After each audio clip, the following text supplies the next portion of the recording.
Kalau kita ngerasa gagal karena nggak ada tolak ukur yang jelas, bisa jadi itu adalah saat yang tepat untuk menetapkan cara untuk mengukur kemajuan kita secara lebih konkret. Podcast Logika Rasa, cerita yang bercerita. Apa sih yang harus kita lakukan kalau kita gagal berkali-kali?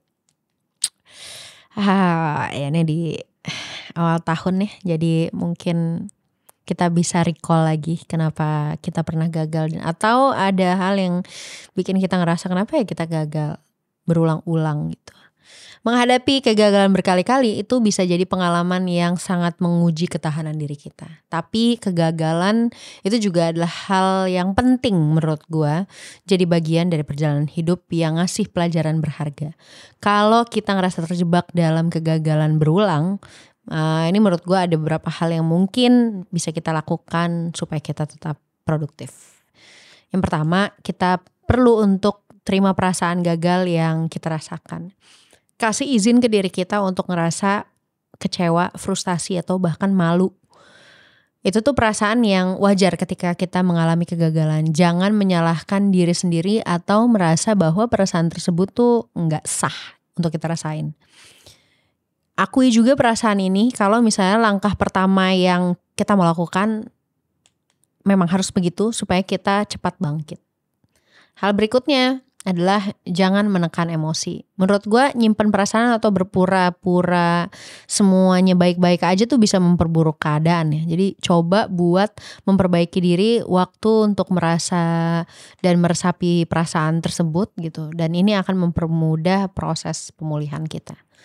Terus evaluasi penyebab kegagalan. Cari pelajaran dari setiap gagal. Setiap kegagalan tuh kesempatan untuk belajar. Jadi pertanyakan ke diri kita apa yang gak berjalan sesuai rencana. Apa yang bisa gue pelajarin dari pengalaman ini. Dan kadang kegagalan bisa terjadi karena faktor-faktor yang gak terduga. Tapi sering juga ada hal-hal yang bisa kita perbaikin atau lakukan dengan cara yang berbeda. Jangan terlalu keras sama diri sendiri juga. Jadi memahami penyebab kegagalan itu bukan berarti kita menyalahkan diri sendiri ya. Fokus aja sama apa yang bisa diubah dan bisa diperbaikin. Mengkritik diri berlebihan itu cuma bisa bikin kita menghalangi proses belajar. Coba ubah cara pandang kita ngelihat kegagalan sebagai proses. Jadi alih-alih melihat kegagalan sebagai akhir dari segalanya, coba lihat itu sebagai bagian dari proses menuju kesuksesan. Banyak orang sukses yang gagal berkali-kali sebelum akhirnya berhasil kok. Jadi setiap kegagalan itu langkah menuju tujuan yang lebih besar. Jangan takut buat gagal lagi. Gagal tuh bukan berarti kita gak mampu ya. Itu hanya bagian dari perjalanan. Jangan biarin ketakutan sama kegagalan itu malah menghalangi kita untuk melangkah ke tahap berikutnya. Dan tetapkan juga tujuan yang realistis dan spesifik. Perbaikin strategi kita. Karena setelah mengevaluasi kegagalan, coba tentuin apa yang perlu diubah. Apa tujuan kita yang terlalu besar atau mungkin terlalu samar. Mungkin kita perlu membagi tujuan besar menjadi beberapa tujuan yang kecil supaya lebih mudah dicapai. Dan setiap tujuan itu dibuat lebih terukur. Pastikan tujuan kita jelas, spesifik, dan terukur. Kalau kita ngerasa gagal karena nggak ada tolak ukur yang jelas, bisa jadi itu adalah saat yang tepat untuk menetapkan cara untuk mengukur kemajuan kita secara lebih konkret. Terus ambil langkah kecil, jadi mulai dengan langkah yang kecil aja gitu. Kalau kita ngerasa terhambat oleh kegagalan besar, coba untuk memecahnya menjadi tugas-tugas kecil. Ini akan membuat kita ngerasa lebih gampang untuk bergerak maju. Dan ngasih rasa pencapaian setiap kali kita nyelesain sesuatu. Dan rayakan setiap kemajuan. Jangan tunggu sampai tujuan besar tercapai. Rayakan setiap langkah kecil yang ngebawa kita lebih dekat sama keberhasilan. Ini bakal ngasih dorongan motivasi untuk terus maju. Atau mungkin juga bisa kita ubah lingkungan atau pendekatan. Cari pendapat orang lain. Terkadang kita tuh terjebak dalam pola berpikir yang sama tanpa menyadari adanya cara yang lebih baik. Coba deh buat berbicara gitu. Coba ngobrol dengan orang yang lebih berpengalaman atau teman yang kita percaya. Karena kadang perspektif luar itu bisa membantu menemukan solusi yang lebih segar. Dan coba cari cara baru. Kalau misalnya pendekatan yang kita coba itu gak berhasil, mungkin saatnya buat kita nyoba sesuatu yang beda. Ini bisa melibatkan perubahan metode, rutinitas, atau cara kita berpikir. Karena keberhasilan seringkali datang setelah kita mencoba beberapa pendekatan yang berbeda. Dan yang paling penting, jaga kesehatan mental dan emosional. Beristirahat dan melepaskan diri. Kadang kita butuh waktu untuk berhenti dulu sebentar dan ngelepasin beban. Istirahat tuh bukan berarti nyerah ya. Itu ngasih kita ruang untuk memulihkan energi dan mendapatkan perspektif baru. Kasih waktu untuk kita melakukan hal-hal yang bisa kita nikmatin dan yang bisa mengurangi stres. Juga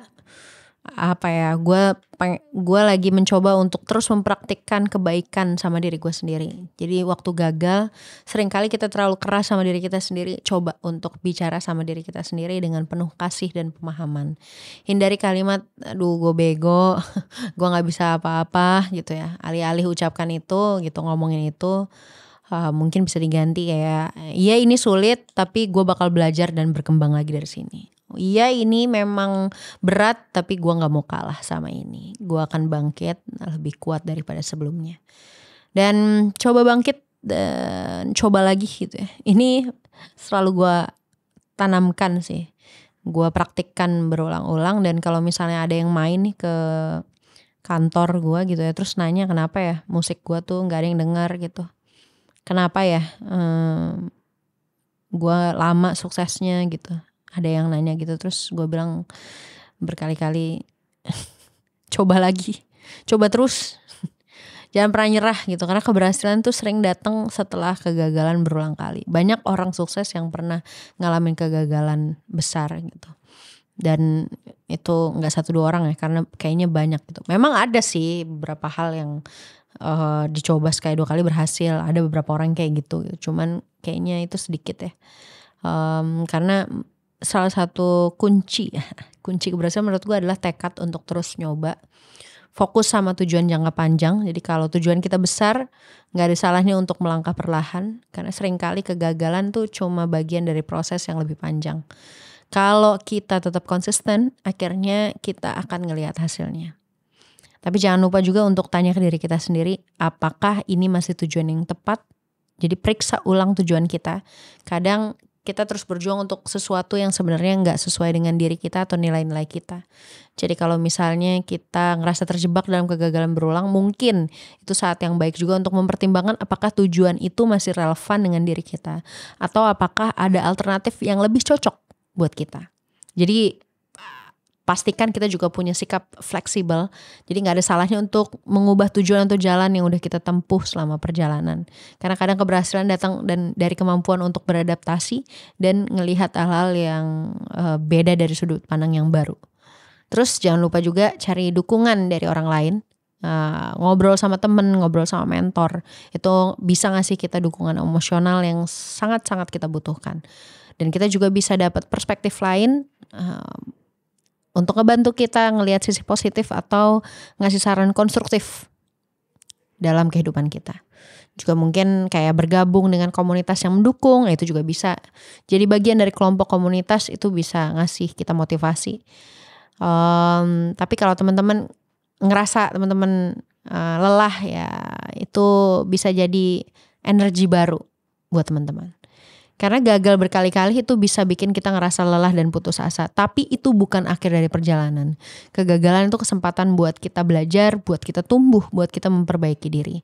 Yang paling penting adalah kita gak nyerah dan terus nyoba dengan pendekatan yang lebih bijaksana. Coba untuk menerima kegagalan sebagai bagian dari proses, bukan sebagai penentu akhir dari kemampuan atau masa depan kita. Dengan sikap yang positif ini dan pendekatan yang bijaksana, kita bisa bangkit dan melanjutkan perjalanan menuju keberhasilan. Sukses buat teman-teman di tahun 2025. Sampai ketemu di podcast Logika Rasa berikutnya. Logika Rasa, cerita yang bercerita.